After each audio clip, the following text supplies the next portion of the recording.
2026년 첫 번째 주일 예배에 오신 여러분 진심으로 환영합니다. 우리 앞뒤에 있는 성도들하고 인사하겠습니다. 반갑습니다. 네, 1년 만에 뵙습니다. 네, 작년에 뵙고 또 옵니다. 올 한 해도 우리 하나님께서 주시는 은혜 가운데 함께 풍성한 예배 자리로 나아가는 우리 모든 성도들이 되시기 바랍니다. 우리 사도신경으로 신앙 고백하겠습니다.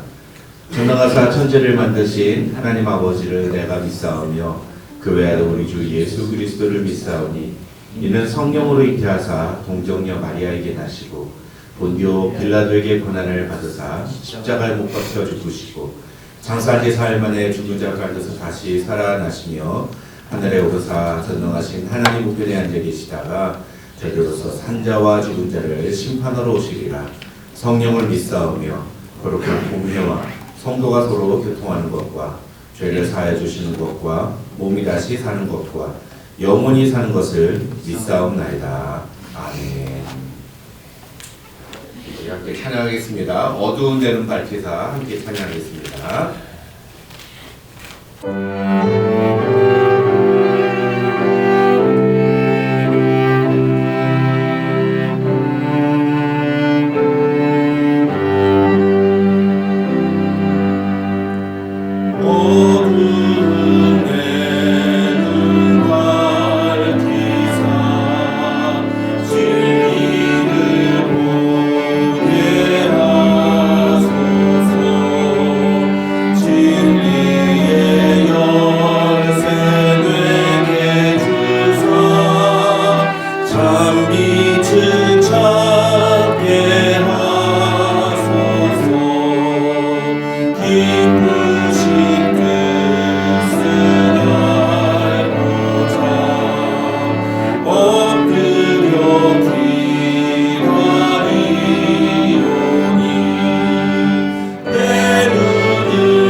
영광이 선포되어야 하니 찬양하며 주님을 예배할 때 하늘 가득한 주의 영광 보리라. 나를 통하여 나의 입술을 인하여 주의 이름 높임을 받으소서. 나를 통하여 나의 입술을 인하여 주의 이름 높임을 받으소서. 세상을 보니 그들이 증명한 것 명예와 가진 재물과 힘과 자랑뿐이라. 헛되고 헛되고 허망한 것을 위하여 가장 귀한 주를 부인하노라. 주님을 믿고 주 안에 살아가는 것 얼마나 복된 일인지 증명할 수 없으니 주님을 알고 그 안에 살아가는 것 가장 귀한 주를 경험하리라. 하늘의 것을 구하게 하소서. 영원한 것을 놓치지 않으니 주님의 말씀 내 삶의 능력 되시니 나 주를 힘입어 그의 뜻 이루니 내가 속한 곳 거룩해 하소서. 주님의 마음 놓치지 않으니 주님의 세대 믿음이 여간 주인이 되어 거룩한 주의 나라 세워가니 하늘의 뜻을 구하게 하소서. 영원한 것을 놓치지 않으니 주님의 말씀 내 삶의 능력 되시니 나 주를 힘입어 주의 뜻 이루니 내가 속한 곳 거룩해 하소서. 주님의 마음 놓치지 않으니 주님의 세대 믿음이 영한 주님이 되어 거룩한 주의 나라 세워 하늘의 뜻을 구하게 하소서. 하늘의 것을 구하게 하소서. 영원한 것을 놓치지 않으니 주님의 말씀 내 삶의 능력 되시니 나 주를 힘입어 그의 뜻 이루니 내가 속한 곳 거룩해 하소서. 주님의 마음 놓치지 않으니 주님의 세대 믿음이 영한 주님이 되어 거룩한 주의 나라 세워가니 하늘의 뜻을 구하게 하소서.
이 시간 우리 함께 기도하겠습니다. 이 시간 기도할 때 하나님 그렇습니다.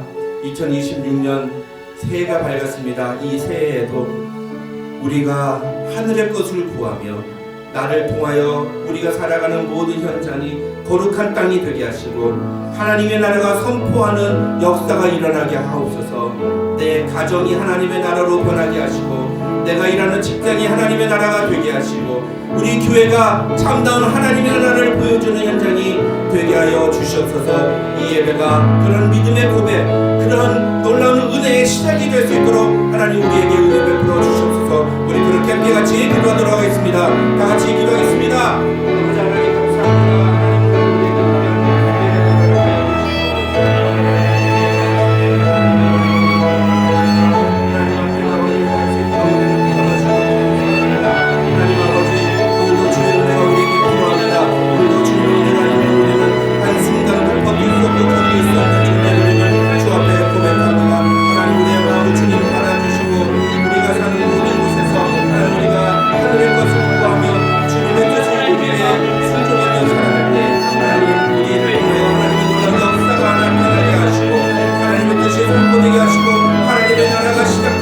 놀라운 역사를 우리가 보게 하여 주시옵소서.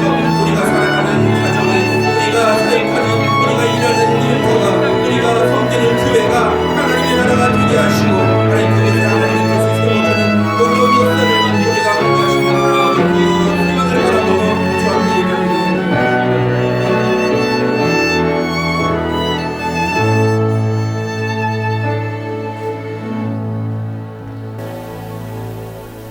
다 같이 기도하시겠습니다. 천지를 지으신 하나님께서 우리를 자녀 삼아 주신 은혜 감사와 찬송을 올려드립니다. 오늘도 우리에게 새해 새날을 허락하셔서 한자리에 모여 예배드리게 하심 또한 감사를 드립니다. 오직 하나님의 은혜로 살아가고 있지만 구원받은 백성들의 삶에서도 아직 내 속에 남아있는 죄의 본성으로 말미암아 다른 사람을 판단하고 상처 주는 일들이 있음을 고백하며 회개합니다. 우리들의 회개를 받아주시고 오직 하나님의 은혜로 아버지의 성품을 닮아가는 자녀로 살아가게 도와주시옵소서. 우리 주위에는 아직도 하나님을 알지 못하고 세상의 흐름에 따라 헤매이는 사람들이 많이 있습니다. 먼저 구원받아 천국 백성으로 살아가는 우리들이 항상 깨어 기도하고 무엇보다도 내 이웃을 내 몸과 같이 사랑하라는 예수님의 말씀을 기억하고 주위에 있는 이웃들을 돌아보고 그들의 이야기를 들어주고 위로하며 도와주고 함께 기도하며 하나님의 복음을 전하는 도구로서 사용되는 교회로 성장하게 도와주시옵소서. 세상은 전쟁과 기근으로 끊임없이 계속되고 있습니다.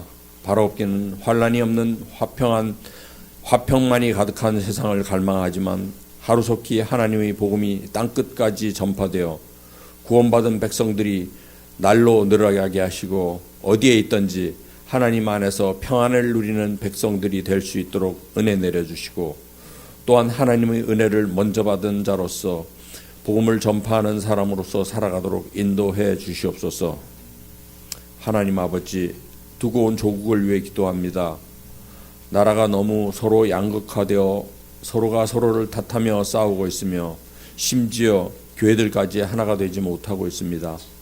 하나님 아버지, 조국의 현실을 불쌍히 여기셔서 우선 하나님을 믿는 교회가 하나님의 사랑으로 하나 되게 하시고 한 마음으로 기도하게 하셔서 하나님의 뜻을 이루어가는 나라로 지켜주시옵소서. 하나님께서 주신 사명을 따라 멀리 타국에 나아가 복음을 전하시는 선교사님들을 기억하시고 그들의 신변을 지켜주시며 그들의 기도에 항상 응답해 주시옵시며 또한 이곳에서 우리들도 기도와 물질 지원에 최선을 다할 수 있도록 붙잡아 주시옵소서. 각 가정에 맡기신 주의 자녀들을 축복해 주시고 부모의 본을 따라 신앙이 자라게 하시며 세상의 가치와 판단에 흔들리지 않는 믿음을 허락해 주셔서 어떠한 환경에서도 하나님을 바라보는 믿음의 사람으로 지켜주시옵소서. 이 시간 우리에게 말씀을 증거하시는 목사님에게 성령 충만함을 더하여 주시고 그의 입술을 통하여 선포되는 하나님의 말씀으로 인하여 듣는 우리가 감동을 받고 그 깨달음과 감동을 가지고 또 한 주간을 삶으로 신천하는 성도들로 붙잡아 주시옵소서. 오늘 예배를 위하여 준비한 모든 손길을 주님께서 받으시고 축복해 주시기를 원하오며 지금도 살아계셔서 우리를 위하여 중보하시는 예수님 이름으로 기도드립니다. 아멘.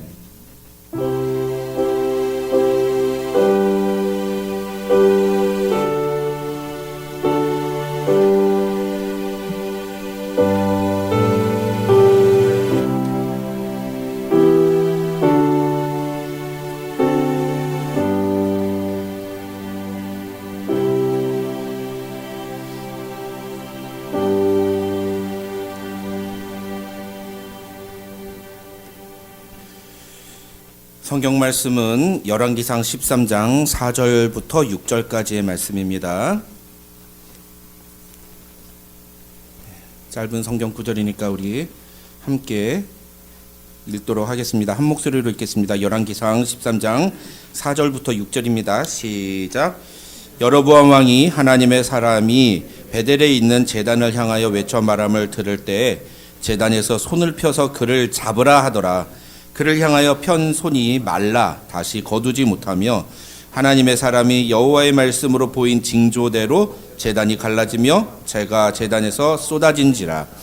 왕이 하나님의 사람에게 말하여 이르되 청하건대 너는 나를 위하여 내 하나님 여호와께 은혜를 구하여 내 손이 다시 성하게 기도하라.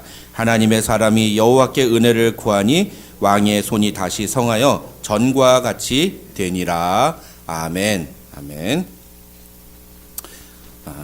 오늘 우리 함께 읽은 본문 말씀 가지고 하나님의 사람의 자세 두 번째 우리 내용을 살펴보겠습니다. 지난주에 우리가 이 1절부터 10절에 나오는 내용을 가지고 이 무명의 하나님의 사람의 모습 속에서 우리 그리스도인들이 보고 또 따라가야 하는 참다운 신앙인의 자세가 있다. 그래서 한 세 가지 되는데 그 세 가지를 이제 3주 동안 나누겠다라고 말씀드렸죠. 오늘은 그 3주의 두 번째 시간입니다.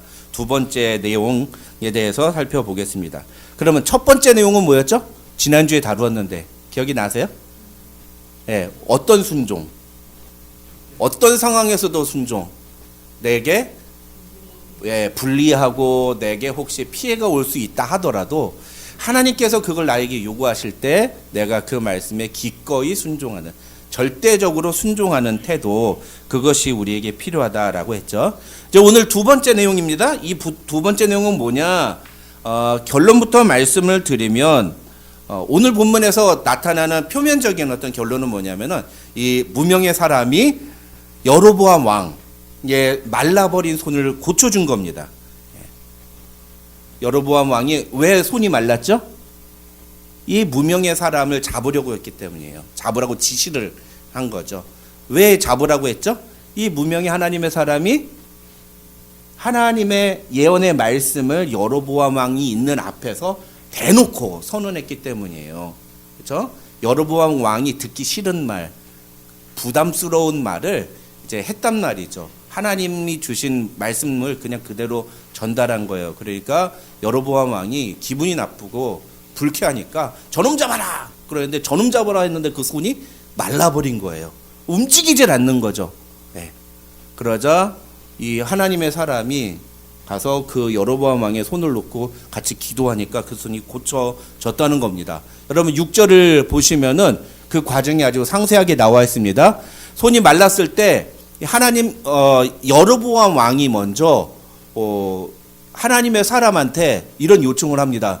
너는 나를 위하여 내 하나님 여호와께 은혜를 구하여 내 손이 다시 성하게 기도하라.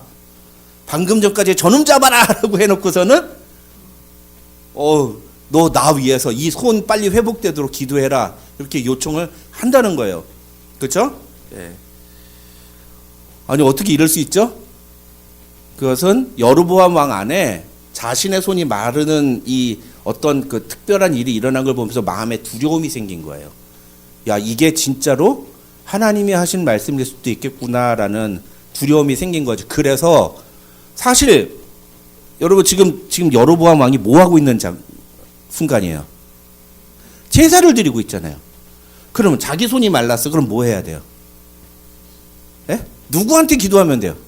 자기가 믿는 신이 진짜면 자기가 믿는 신한테 기도하면 되잖아요. 그 베델의 금송아지 제단에다가 하나님, 그게 만약에 자기가 하나님이라고 믿으면 하나님 이 손 낫게 해주세요. 그러고 기도하면 되잖아요. 그렇죠? 아닌가요? 그러면 되잖아요. 자기가 믿는 게 확실하면. 근데 이 여로보암 왕이 자기가 지금 제단 앞에 있는 거예요. 자기가 만든 제단 앞에.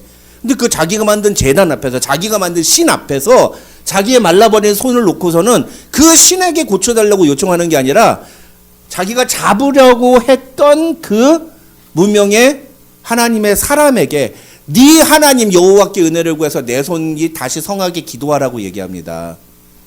얘기 뭐예요? 내가 만든 이 제단은 가짜고 네가 이야기한 그 여호와가 진짜 하나님이다라고 얘기하는 것과 다를 바 없는 거죠. 그렇죠? 예. 우리가 그런 걸 가리켜서 이제 두려움이라고 그래요. 참 신에 대한, 하나님에 대한 두려움, 하나님을 본질적으로 느낀 거죠. 여로보암 왕이 하나님이 진짜로 이 사람을 통해서 말씀하셨구나라는 걸 느낀 거예요. 그러니까 이 하나님의 사람한테 나 위해서 기도해 달라고 요청을 하는 거죠. 그러니까 6절에 그 뒤에 보면 어떻게 나옵니까? 하나님의 사람이 여호와께 은혜를 구하니 뭐 있다는 거예요? 기도해 줬다는 거예요. 기도해 주니까 왕의 손이 다시 성하도록 전과 같이 되니라. 이렇게 얘기한단 말이죠. 아주 이게 표면적으로 아주 굉장히 간단한 내용이기도 합니다. 여러분 이 내용을 현대식으로 표현하면 어떻게 얘기할 수 있습니까? 어떤 사람이 갑자기 몸이 아파졌어요? 그 몸이 아파서 목사님한테 와서 기도 좀 해달라고 요청을 하니까 목사님이 가서 그 사람 놓고 기도해 줬어요. 그러니까 병이 나았어요. 요 내용이에요. 딱 요 내용이에요. 이해되시죠? 예. 여러분 그러면은 이 말씀을 통해 우리가 생각해 봐야 될 그리스도인의 자세는 뭘까요? 우리도 몸이 아픈 사람 있으면 가서 손 얹고 기도해 줘서 병이 낫게 해야 된다. 이걸까요?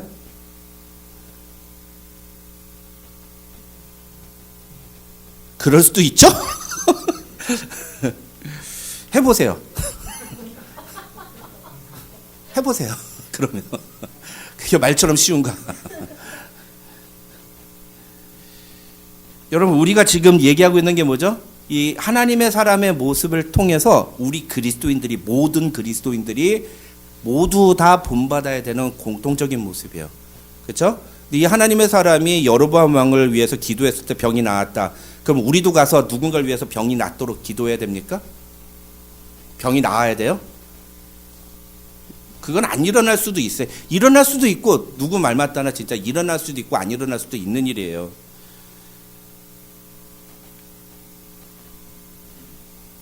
그래서 오늘 본문을 통해서 우리가 이 본문을 제일 잘못 오해하는, 제일 잘못 보는 건 뭐냐 하면은 이 본문을 신유의 은사 쪽으로 이해하는 거예요.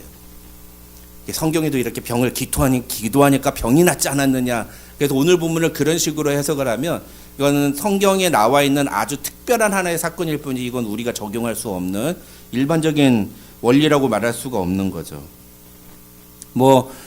분명한 사실은 이 하나님의 사람은 여로보암 왕을 위해서 기도하자 여로보암 왕의 마른 손이 회복이 됐다는 겁니다. 그건 분명한 사실이에요. 근데 정확하게 말하면 이 여로보암 왕의 마른 손을 고친 건 누구의 능력이에요? 하나님의 능력이에요. 이거는 이 하나님의 사람이 기도를 했기 때문에 고쳐진 게 아니에요.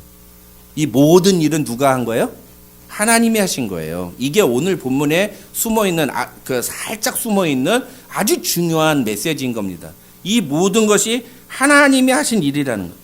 이 과정에서 오늘 본문의 주인공인 하나님의 사람이 한 일은 뭐예요?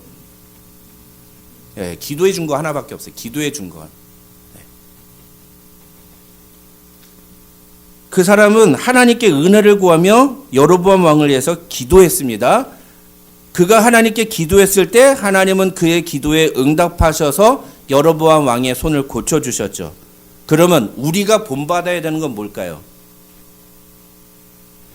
여로보암 왕의 손을 고친 겁니까? 아니면 여로보암 왕을 위해서 기도해 준 겁니까? 네? 어느 거예요? 당연하죠. 우리는 여로보암 왕을 위해서 기도해 준 이 하나님의 사람의 모습을 본받아야 되는 겁니다. 그런데 그 여로보암을 위해서 기도하는 모습을 오늘 본문은 뭐라고 표현합니까? 그가 여호와께 은혜를 구했다라고 얘기해요. 은혜를 구했다. 하나님, 저 여로보암 왕에게 은혜를 주시옵소서. 은혜를 베풀어 주시옵소서. 불쌍히 여겨 주시옵소서라고 기도를 했다는 겁니다. 그런 점에서 우리가 놓치지 말아야 되는 게 바로 이 부분이에요. 지금 하나님의 사람이 누구를 위해서 기도하느냐는 거죠. 지금 하나님의 사람이 위해서 기도한 사람이 누구예요? 그 사람? 여로보암 왕이죠. 근데 그 여로보암 왕은 어떤 사람이에요? 하나님의 말씀에 불순종하고 우상의 제물을 만든 사람이에요. 그렇죠? 하나님의 사람이 그런 사람을 위해서 기도를 해주었다는 겁니다. 더군다나 이 여로보암 왕은 방금 전에 뭘 했어요? 이 하나님의 사람을 잡으라고 명령했던 사람이에요. 하나님의 사람을 공격한 사람입니다. 핍박한 사람이에요. 그런 여로보암 왕을 위해서 하나님의 사람이 기도해 주었다는 거, 그게 오늘 본문의 가장 중요한 포인트인 거예요. 그러니까 오늘 본문은 그냥 우리가 기도하자라는 얘기도 아니라는 거예요. 오늘 본문에서 우리가 얘기하는 거는 그냥 우리가 기도하자라는 얘기가 아니라 누구를 위해서 기도하라는 거예요.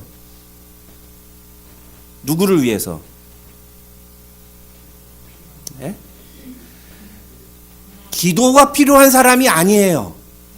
기도가 필요한 사람을 위해서 기도해 주라는 얘기가 아니란 말이에요. 오늘 본문이 우리에게 얘기해 주는 건 나를 공격하고 나를 핍박하고 나에게 적대적인 태도를 갖는 사람, 그 사람을 위해서도 나는 기도를 할 수 있느냐라는 거예요.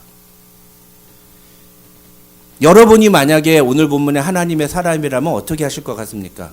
물론 우리 교우들 중에는 이 하나님의 사람처럼 그래도 가서 기도해 줄 거라고 제가 생각나는 사람이 있었어요. 설교 준비하다가 그래, 그분은 이 하나님의 사람처럼 기도해 줄 것 같아 라고 생각난 분이 몇 분이 있더라고요.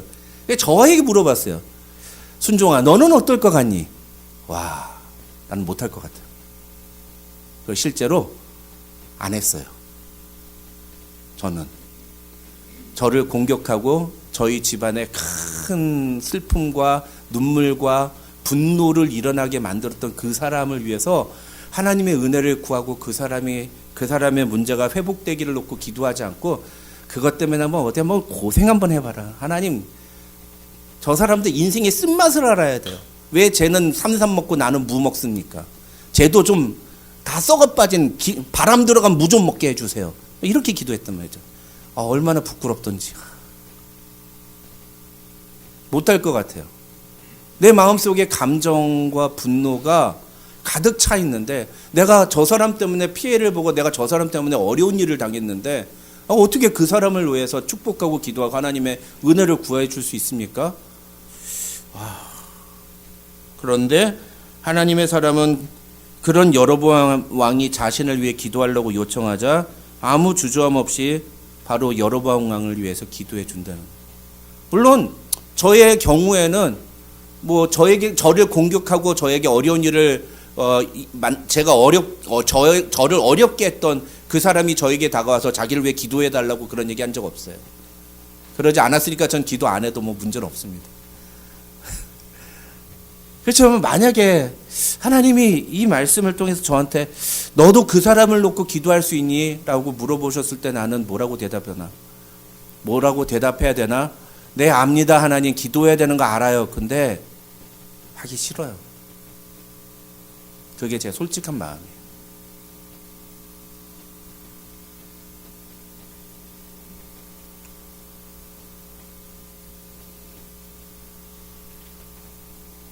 여러분, 그런 의미에서 오늘 본문에 나오는 이 하나님의 사람이 여로보암 왕을 위해서 기도하는 장면은 여러 가지 면에서 매우 중요한 의미를 담고 있습니다.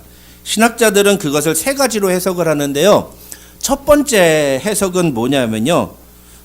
자신을 체포하려던 여로보암 왕에 대해서 개인적인 감정이나 분노대로 행동하기보다는 여로보암 왕의 요청대로 그를 위해 기도해 준 그 하나님의 사람의 모습은 여로보암 왕의 영혼과 그 육신을 긍휼히 여기는, 그래서 그에게도 하나님의 은혜가 임하기를 간구하는 참된 성도의 모습을 보여준다. 이렇게 설명합니다. 나에게 공격하고 나를 힘들게 하고 나를 어렵게 만든 그 사람이라 할지라도 참된 성도는, 예수 그리스도의 은혜를 경험한 참된 성도는 그 사람이 나에게 기도를 요청하고 그 사람이 나에게 하나님의 은혜를 구해달라고 부탁할 때 그를 위해서 기도해 줄 수 있어야 된다는 거죠. 중요한 건 뭡니까? 내 감정, 내 분노가 앞서면 안 된다는 거예요. 하나님의 관점으로 그 영혼을 바라볼 줄 알아야 된다라는 겁니다. 여러분, 마태복음 5장 44절을 보면 예수님은 이 산상수훈을 말씀하시면서 정말 힘든 이런 말씀하세요. 나는 너희에게 이르노니 너희 원수를 사랑하며 너희를 박해하는 자를 위하여 기도하라. 누가 이렇게 할 수 있을까요? 그렇죠? 누가 이렇게 할 수 있을까요? 이렇게 할 수 있는 사람은 아마 없어요. 그래서 이 말씀하고 같이 나오는 얘기가 그 유명한 누가 오른뺨을 치면 왼뺨도 돌려대라. 누가 너에게 오리를 가자 하면 심리도 같이 가주라. 누가 너에게 겉옷을 달라 하면 속옷까지 벗어주라. 이 내용의 말씀이 같이 나온단 말이에요. 같은 맥락의 말씀이죠. 그러면서 48절에서 예수님이 뭐라고 말씀하시느냐? 그러므로 하늘에 계신 너희 아버지의 온전하신 것 같이 너희도 온전하라고 말씀하십니다. 그러니까 우리를 공격하고 우리를 핍박하는 원수와 우리를 박해하는 자를 위해서 기도하는 그 모습이 하나님 아버지의 온전하신 것 같이 우리가 온전하게 되는 과정이라는 얘기죠. 근데 이제 저한테 수없이 많이 들으신 분들은 기억나실 거예요. 온전하다 무슨 뜻이라고요? 온전하다라는 단어랑 바꿔 쓸 수 있는 게 뭐라고요? 제자라는 단어예요. 성경에. 여기서 온전하다라는 게 제자라는 단어라고요. 너희도 온전하라 라는 얘기가 뭐예요? 너도 제자의 모습을 갖추라. 그게 제자의 모습이다 라는 뜻이에요. 우리 교회 표 뭐예요? 제자로 부름받고 제자로 살아가는. 어떻게 하면 제자로 살아갈 수 있어요? 하나님 아버지의 모습과 같이 행동하면 되는 거예요. 그게 뭐라고요? 너희 원수를 사랑하고 너희를 박해하는 자를 위해서 기도하라고요.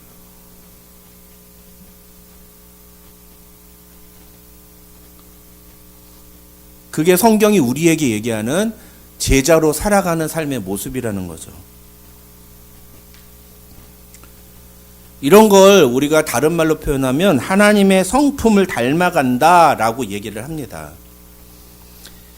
우리를 공격하고 핍박하는 자들에게 세상적인 관점에서 보면 마땅한 반응은 우리도 같이 공격하는 거예요. 우리도 같이 그가 나에게 했던 대로 행동해 주는 겁니다. 대부분의 사람들이 그렇게 하죠. 그러거나 아니면은 조금 착한 사람들은 어떻게 해요?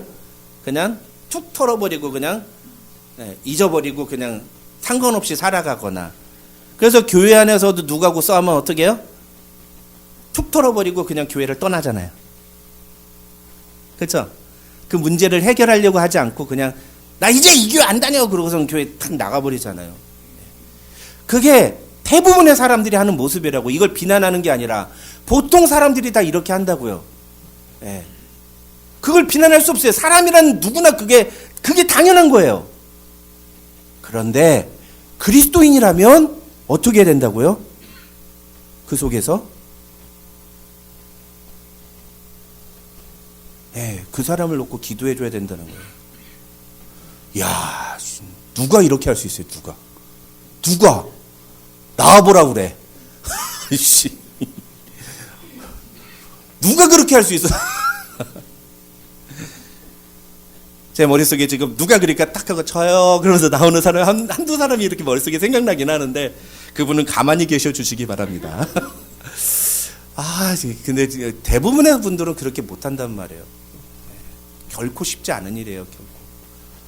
우리는 누구나 우리의 감정대로 내가 받은 수치와 모욕과 그 상처를 고스란히 그 사람에게 표현하기를 원하죠. 그러니까 베드로전서 3장 9절에서 보면 뭐라고 얘기합니까? 악을 악으로 갚지 말고 욕을 욕으로 갚지 말고 도리어 복을 빌라고 말합니다.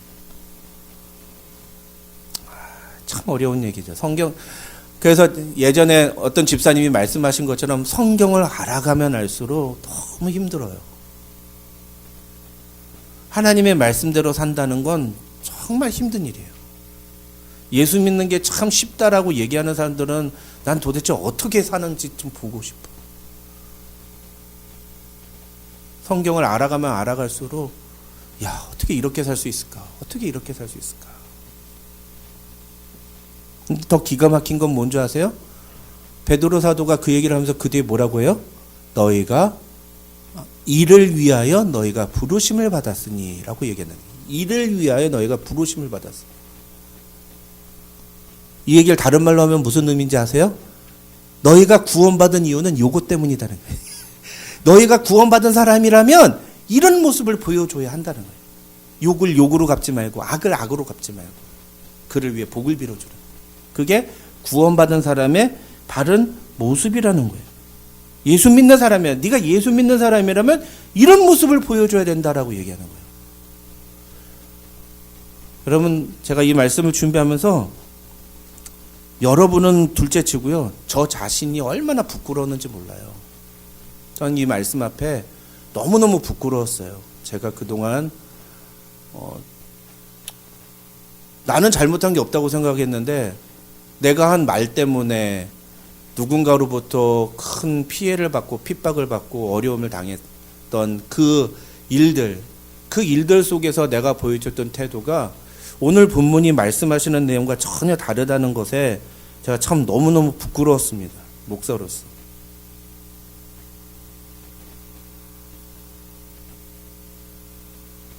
그렇지만 성경이 우리에게 이것을 얘기하고 있다는 것을 이제는 알았잖아요. 이제는. 그게 예수님의 성품을, 하나님의 성품을 닮아가는 자의 모습이다. 그게 제자로 살아가는 삶의 모습이다라고 성경은 말하고 있다는 거죠. 그래서 오늘 우리가 이 본문을 통해서 반드시 기억해야 되는 것은 이 하나님의 사람처럼 나를 공격하고 나를 핍박하는 사람이라 할지라도 그의 영혼을 바라보고 그를 위해 하나님께 은혜를 구하는 간구의 자세를 가질 수 있어야 된다는 거예요. 저와 여러분 모두 그런 참다운 하나님의 성도들이 되시기를 주님의 이름으로 축원합니다. 두 번째로 신학자들은요, 오늘 본문의 하나님의 사람은 여로보암을 위해서 이렇게 기도를 해주고 또 그 기도를 통해 이 여로보암 왕의 손이 낫게 되는 이 기적을 보여줌으로써 이 모든 것이 하나님이 하신 일이라는 사실을 증명했다, 이렇게 해석을 합니다. 다시 말해서 2절에서 자신이 전한 그 하나님의 말씀이 자신의 말이 아니라 진짜 하나님의 말씀이라는 사실을 증명했다는 거예요. 그걸 위해서 이 하나님의 사람은 하나님께 기도했다는 거예요. 하나님이 하셨으니까. 손이 말라버린 것도 자기가 한 게 아니고 하나님이 마르게 하셨잖아요. 그러니까 이 사람의 손이 다시 회복되는 것도 하나님이 하실 수 있는 일이라고 생각을 했다는 거예요. 그러니까 하나님께, 하나님 저 사람의 마른 손을 고쳐주시면 저 사람이 하나님이 살아계심을 깨닫지 않겠습니까? 라고 해서 구했다는 거예요. 여러분, 우리 역시 마찬가지입니다. 우리도 기도를 통해서 하나님이 지금도 살아계신 분이라는 사실을 우리가 이 세상에 증명해 볼 수 있습니다. 여러분 믿습니까? 우리의 기도는 이 세상에 하나님이 살아계시라는 사실을 보여줄 수 있는 확실한 방법이라는 거죠. 그래서 우리는 기도해야 된다는 거예요. 근데 문제는 뭐예요? 대부분의 사람들은 그 기도가 하나님의 살아계심을 증명하는 그 기도 자체보다도 무엇에 관심을 갖느냐? 그 기도의 결과에 관심을 가져요. 기도가 응답되느냐, 되지 않느냐에만 주목한다는 거죠. 우리가 누군가를 위해서 병이 낫기를 놓고 기도했을 때 그 사람의 병이 실제로 낫느냐, 낫지 않느냐, 그게 관심을 갖지, 그 사람을 위해서 기도하는 것 자체에 관심을 갖지 않는다는 거예요. 그 사람이 병이 낫는 거, 우리가 기도했을 때 그 사람의 병이 낫는 것은 하나님께 달린 일이에요. 내가 할 수 있는 게 아니에요. 그렇죠? 하나님께서 하시는 일이에요. 우리가 해야 되는 건 뭐예요? 기도해 주는 거예요. 그 사람을 놓고 기도해 주는 거. 하나님이 하시는 일이에요. 하나님 하시는 일. 그런데 어떤 사람은 그렇게 얘기하죠. 아니 기도해봤자 병이 낫지 않으면 그거 기도할 필요가 있냐. 기도해봤자 무슨 소용이냐. 기도해도 낫지 않는데 무슨 기도를 할 필요가 있느냐. 그 사람은 기도가 무엇인지를 모르는 사람이다. 이렇게 말할 수 있는 거죠. 기도란 무엇입니까? 그것은 눈 감고 손 모으고 자신의 소원을 말하는 게 아니에요. 대부분 초신자들은 그렇게 기도를 시작하죠. 눈 감고 손 모으고 하나님 나 요거 주세요. 하나님 요거 주세요. 하나님 나 요번에 성적 A 뿔 나오게 해주세요. 하나님 나 요번에 취직되게 해주세요. 하나님 요번에 우리 직장에서 봉급이 오르게 해주세요. 하나님 나 요 문제 해결되게 해주세요. 그렇게 기도를 하죠. 그건 초신자들, 완전 예수 처음 믿는 사람들은 그런 기도 할 수 있어요. 그러나 조금 신앙이 잘한 사람이라면, 신앙생활 오래 한 사람이라면 그렇게 기도하면 안 돼요. 기도란 무엇입니까? 오늘 본문 6절을 보면은 성경은 기도를 2번이나 반복해서 이렇게 설명합니다. 기도란 여호와께 은혜를 구하는 것이다. 그래서 여로보암 왕이 하나님의 사람한테 뭐라고 해요? 네 하나님 여호와께 은혜를 구하여 나의 손이 다시 낫도록 기도하라고 얘기해요. 은혜를 구하라고. 그러자 그 뒤에 바로 뭐예요? 그러자 이 하나님의 사람이 여로보암 왕을 위해서 하나님께 은혜를 구하니 라고 나옵니다. 기도란 무엇이라고요? 하나님의 은혜를 구하는 자세요. 하나님의 은혜를 구하는, 하나님 은혜를 주옵소서, 불쌍히 여겨 주옵소서. 그게 참된 기도의 모습이라는 거죠. 기도는 내 소원을 이루어 달라고 하나님께 요청하는 게 아닙니다. 그런 걸 간청이라고 그래요. 간청, 간구라고 그래요. 간구. 참된 기도는 하나님께 은혜를 구하는 것이에요. 특히 오늘 우리가 이야기하는 기도, 오늘 우리가 얘기하는 기도는 더더군다나 나를 위한 기도가 아니에요. 내 무언가를 이루어달라고 기도하라는 얘기가 아니에요. 오늘 보면, 그래서 여러분 정신 차리고 들으셔야 돼요. 오늘 본문에 나오는 기도는 무엇에 관한 기도예요? 나를 공격하는 사람을 대상으로 한 기도. 나를 공격하고 나를 핍박하는 사람을 위해서도 기도해야 된다는 거예요. 그 사람을 위해서 어떻게 기도해야 된다고요? 그 사람에게 하나님 은혜를 주옵소서. 은혜를 베풀어 주옵소서. 다른 말로 하면 뭐라고요?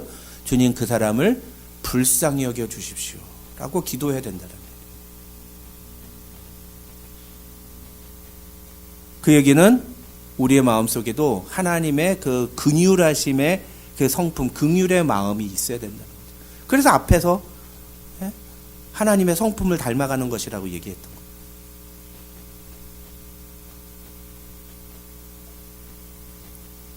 그렇게 되면 기도 제목이라는 게 뭐예요? 기도 제목. 기도 제목은 내가 이루고 싶은 것들의 리스트가 아니에요. 내가 원하는 것을 말하는 게 기도 제목이 아니에요. 기도 제목이 뭐예요? 그것은 하나님의 은혜가 필요한 영역들이에요. 하나님의 은혜가 필요한 것들. 하나님이 아니면 답이 없다고 생각되는 것들. 그것들이 기도 제목이에요. 기도 응답은 뭐예요? 내가 원했던 것이 이루어지는 게 기도 응답이 아니에요. 기도 응답은 뭐예요? 하나님이 살아계시다는 것이 증명되는 순간을 말하는 거예요. 그게 진짜 기도 응답인 거예요. 근데 우리는 맨날 내가 원하는 것이 이루어지고 내가 원하는 대로 일이 짠 하고 벌어져야지만 그게 기도가 응답됐다고 생각한단 말이죠. 아닙니다, 여러분. 우리의 삶에서 하나님의 살아계심을 경험하고 그것을 세상에 증명하기 위해서 우리는 기도해야 됩니다. 특별히 우리를 공격하고 우리를 박해하는, 우리를 핍박하는 자들을 위해서도 기도해야 돼요. 그때 하나님의 살아계심을 우리가 경험할 수 있고 세상에 보여줄 수 있습니다. 세 번째로 신학자들은 오늘 본문에 나오는 하나님의 사람의 행동은 나중에 하나님과 원수되었던 우리를 위해 중보하시는, 그리고 우리를 위해 십자가에 달려 죽으신 예수 그리스도의 모습을 예표한다고 이야기합니다. 이 행위 자체가, 이 하나님의 사람의 모습 자체가 예수 그리스도의 중보 사역을 예표하는 것이라는 거죠. 여러분, 말씀드린 것처럼 여로보암 왕의 손이 마른 것은 죄에 대한 하나님의 심판이었어요. 여로보암 왕이 죄를 지었다는 것에 대한 하나님의 아주 분명한 증거였다는 거죠. 하나님의 사람은 300년 뒤에 있을 하나님의 심판에 대해서 선포했지만 하나님께서는 그 순간 여로보암의 손을 통해서 여로보암에게 임할 하나님의 심판을 보여주신 거예요. 그러니까 여로보암은 어떤 대상이 되는 겁니까? 하나님의 심판의 대상이 돼버린 거죠. 그런데 그런 여로보암 왕을 위해서 이 하나님의 사람이 뭐예요? 하나님께 은혜를 구하죠. 근데 여러분, 이 하나님께 은혜를 구하니라는 단어를 영어 성경으로 읽으면 어떤 단어로 되어 있는지 아십니까? 하나님의 사람이 여로보암을 위해서 하나님과 사이를 중보하니, 중재하니라고 되어 있어요. 그게 영어 성경이 나와 있는 단어예요.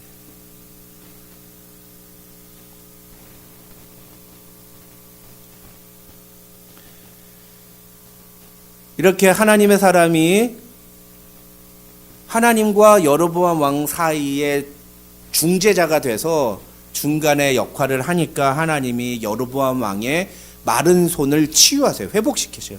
이 사건은 무엇을 의미하느냐? 장차 우리를 위해 오실 중보자께서 우리를 위해 중보하시게 되면 하나님과 원수되었던 우리 역시도 하나님의 은혜로 우리의 모든 죄가 치유되고 하나님의 심판에서 회복되는 역사가 일어날 것이라는 사실을 보여주는 아주 중요한 사건이라는 거예요. 조금 어려운 신학적인 그런 작업들이 들어가 있기 때문에 여러분이 이것을 이해하기는 사실은 조금 어려울 수는 있습니다. 그렇지만 어찌됐든 그렇게 그냥 이해하시면 돼요. 이게 예수님의 사역을 미리 보여주는 하나의 장면이구나. 하나님의 사람도 자기가 예수님의 모습을 보여주는 역할을 할 거라고 몰랐을 거예요. 근데 이제 나중에 후대 신학자들이 읽으면서 요 하나님의 사람이 나중에 예수님의 역할을 한 거야. 롤플레이를 한 거야. 이런 식으로 이제 해석을 했다는 거죠. 여러분, 그런데 중요한 건요, 분명히 이 하나님의 사람이 예수님의 롤플레이를 했잖아요.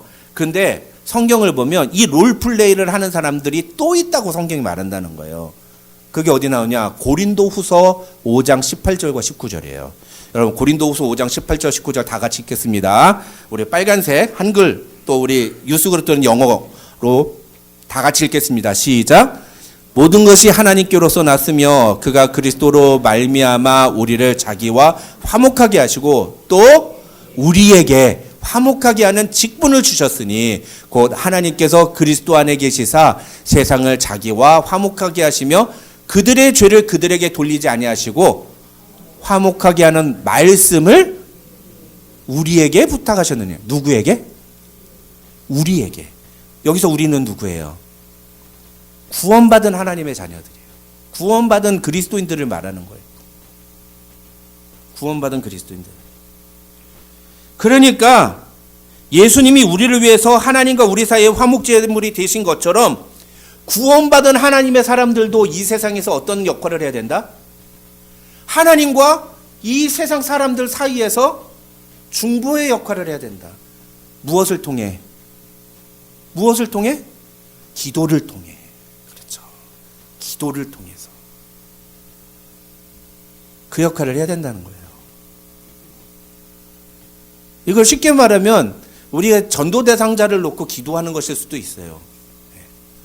아직 예수 믿지 않는 어떤 전도 대상자를 놓고 하나님 그 영혼을 불쌍히 여기셔서 그가 주님께로 돌아올 수 있도록 하나님 은혜 베풀어 주십시오라고 간절히 기도하는 그런 모습들. 끊임없이 기도했네. 중보기도 그게 중보의 역할을 하는 거라는 거죠. 참된 중보자는 예수 그리스도이십니다. 그러나 성경은 분명히 우리에게 이 하나님과 원수된 세상 사이를 화목하게 하는 직분을 우리에게 주셨다. 그리고 그 화목하게 하는 말씀을 부탁하셨다. 그럼 우리 보러 어떡하라는 거예요? 그 말씀 전하라는 얘기죠. 그 말씀 전해서 그 둘 사이가 화목하게 도와주라는 얘기죠. 이걸 교회에서 뭐라고 그래요? 전도라고 그래요. 전도 이걸. 근데 전도하기 전에 뭐 해야 된다? 기도해야 된다. 그 영혼 놓고 기도해야 된다. 그래서 전도는요, 단순히 교회 안 다니는 사람 교회 데리고 오는 게 아니에요. 그 영혼을 위해서 기도하는 거예요. 그게 전도예요. 저는 여러분에게 묻고 싶어요. 여러분 마음속에 혹시 여러분 마음속에는 복음을 전하기 위한 전도 대상자들이 있습니까? 여러분 마음속에 정말 매일마다 매주마다 그 영혼의 이름을 불러가면서 그 영혼을 위해서 기도하는 그 전도 대상자가 있습니까? 그걸 놓고 기도해야 된다는 거예요. 저는 옛날에 전도 대상자를 찾으라고 그러면 솔직히 막 깝깝했어요. 왠지 아세요? 내 주변엔 전부 다 예수 믿는 사람이야. 얼마나 내가 진짜 내 주변에 뭐 전도 대상자를 찾아야 되나. 그리고 돌아보면 다 우리 집안 식구들 다 교회 다녀. 내 친구들 다 교회 다녀. 교회 안 다니는 애들하고는 친구도 안 했으니까 제가. 그래서 예수 안 믿는 사람을 누구를 전도 대상자를 해야 되나라고 생각을 하면 되게 막 힘들었어요. 근데 어느 순간인가 언제부턴가 제가 보니까 내 주변에 예수 믿지 않는 사람, 하나님과 그 사람 사이에 중보가 필요한 사람이 너무너무 많은 거예요.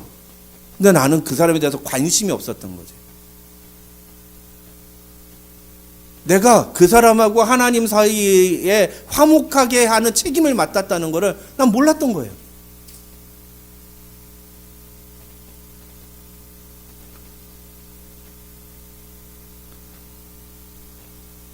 아닙니다, 여러분. 참된 그리스도인은 하나님과 원수되었던 자들을 하나님과 화목하게 하는 직분을 맡은 자들이라는 것을 기억해야 돼요. 그걸 위해서 우리는 그 영혼을 위해 기도해야 됩니다. 그 영혼에게 하나님께서 은혜를 달라고, 하나님 그 영혼을 불쌍히 여겨 주십시오라고 기도해야 돼요. 그게 오늘 본문에서 하나님의 사람이 여로보암을 위해 기도해 준 모습이 보여주는 하나의 중요한 또 다른 의미라는 거죠. 정리해 볼까요? 오늘 본문에서 하나님의 사람이 여로보암을 기도한 것은 세 가지 의미가 있다고 했습니다. 세 가지 의미가 있다고 했습니다. 첫 번째 뭐예요? 그것은 하나님의 성품을 닮아가는 참다운 성도의 모습이다. 제자로 살아가는 방법이다라고 했습니다. 두 번째는 뭐예요? 하나님의 살아계심을 증명하는 방법이다. 하나님의 살아계심을 증명하는 방법이다. 그 다음에 세 번째 뭐예요? 예수 그리스도의 중보 사역에 대한 예표다. 그래서 우리 역시도 중보자로서의 책임을 감당해야 된다라는 것입니다. 여러분, 우리도 하나님께 은혜를 구하는 자세로 우리를 핍박하는 자들을 위해 기도해야 됩니다. 우리가 대적하는 자, 우리를 공격하는 자들을 위해서 우리가 그렇게 기도할 수 있어야 돼요.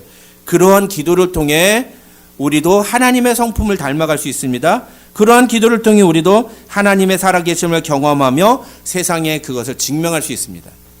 그러한 기도를 통해 우리는 화목하게 하는 직분, 우리에게 주님께서 맡겨주신 그 화목하게 하는 직분을 감당해 나갈 수가 있는 것입니다.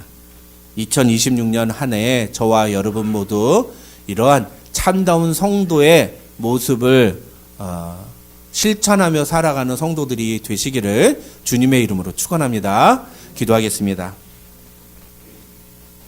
하나님 아버지 감사합니다. 오늘도 우리에게 귀한 말씀 주심을 감사합니다. 하나님, 오늘 주신 말씀을 우리 자신에게 돌아보면 정말 너무나 부끄럽고 하나님 송구한 마음을 금할 수가 없습니다. 성경은 우리에게 이러한 모습을 보여주라고 이야기하는데 우리는 순간순간마다 내 기분과 내 감정대로 행동하고 표현했던 어리석은 존재임을 고백하지 않을 수 없습니다. 하나님, 이제 우리가 제자로 부름받았으니 제자로 살아가는 하나님의 사람들이 되길 소망합니다. 그것을 위해 오늘 우리에게 주신 이 말씀이 좋은 지표가 되게 하시고 2026년에는 그렇게 더욱더 주님을 닮아가는 하나님의 자녀들이 되게 하옵소서. 예수님의 이름으로 기도드립니다. 아멘. 교회 소식 알려드립니다. 주보를 참조해 주시기 바랍니다. 2026년이 밝았습니다. 우리 새해에도 하나님의 은혜가 우리 성도 여러분 가운데 충만하시기를 간절히 바랍니다. 우리 여러 가지 문제로 여전히 힘든 시간을 보내고 있는 교우 가정을 위해서 계속해서 기도해 주시기를 부탁을 드립니다. 새벽에만 나와 수유 기도회 계속 진행되고 있습니다. 여러분 적극적으로 참여해 주시기 바라고요. 2025년 결산 및 2026년 예산 보고를 위한 공동회, 정기 공동회가 1월 18일 주일에 있겠습니다. 기억하시고 꼭 참여해 주시기를 부탁드립니다.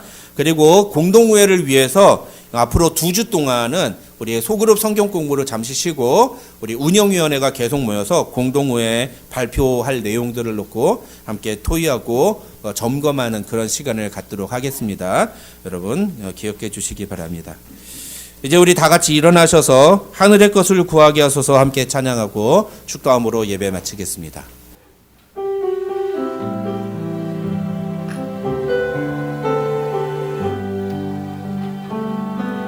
세상을 보니 그들이 증명하는 건 명예와 가진 재물과 힘과 자랑뿐이라 헛되고 헛된 허망한 것을 위하여 가장 귀한 주를 부인함이라. 주님을 믿고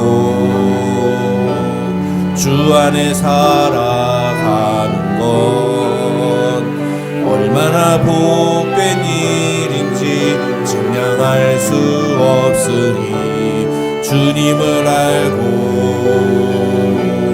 그 안에 살아가는 것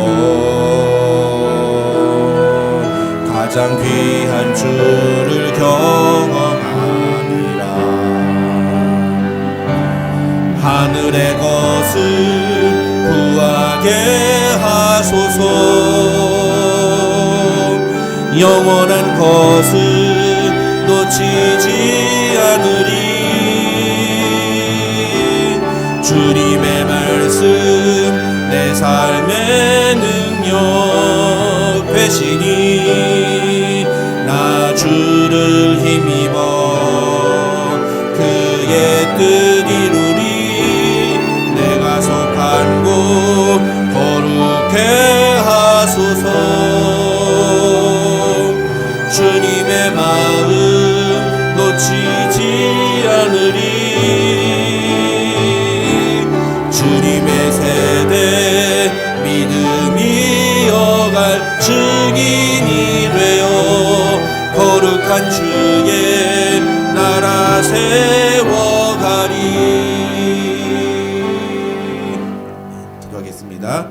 하나님 감사합니다. 오늘도 우리에게 귀한 주일 주시고 2026년의 첫 번째 주일을 주 앞에 나와 예배 드릴 수 있도록 허락해 주시니 감사합니다.